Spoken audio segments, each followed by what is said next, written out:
Hello and welcome to Come Read With Me. Here we take one topic from the newspaper and break it down into a 3-minute explainer. Today's topic is from the Hindu newspaper, so come read with me.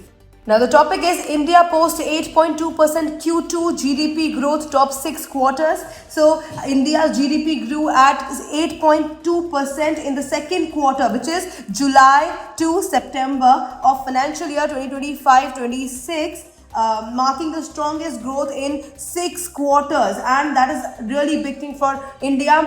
This performance surpasses the 5.6% growth of the same period last year and was even higher than the Q1, which is quarter 1 of this year, which was 7.8%. Okay.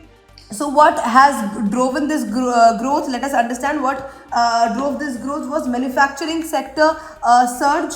And manufacturing showed strong expansion due to improved capacity utilization, higher order books, easing our input cost, and positive corporate earnings as well. Services sector strength also. Services, especially financial, real estate, trade, hostels, transport, continued strong momentum, pulling overall GDP upwards. Now here's a chart also. You can see in 2018-19 the GDP was this, and in 2022-2023 this was the GDP, and here 2025-2026 8.2. Massive growth has been accelerated.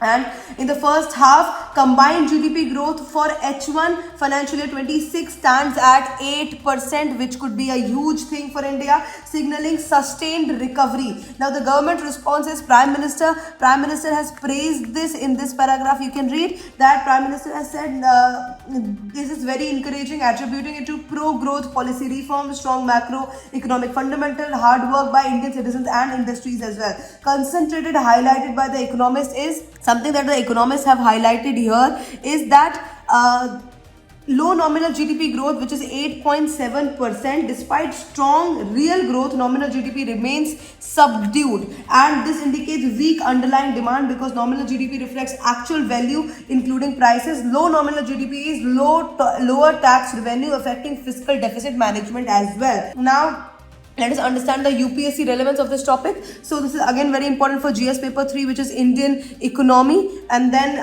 because trends in India's GDP growth, sectoral contribution to economic recovery, real versus nominal GDP, link between GDP and fiscal deficit, macroeconomic stability, all this comes under this one. And then again it is very important. There are prelim pointers which are very important, like real GDP, nominal GDP, disinflation or disinflationary pressures. And then there are potential mains question also could rise from this news. So again, it becomes very important news. And that is it for today. Thank you for watching.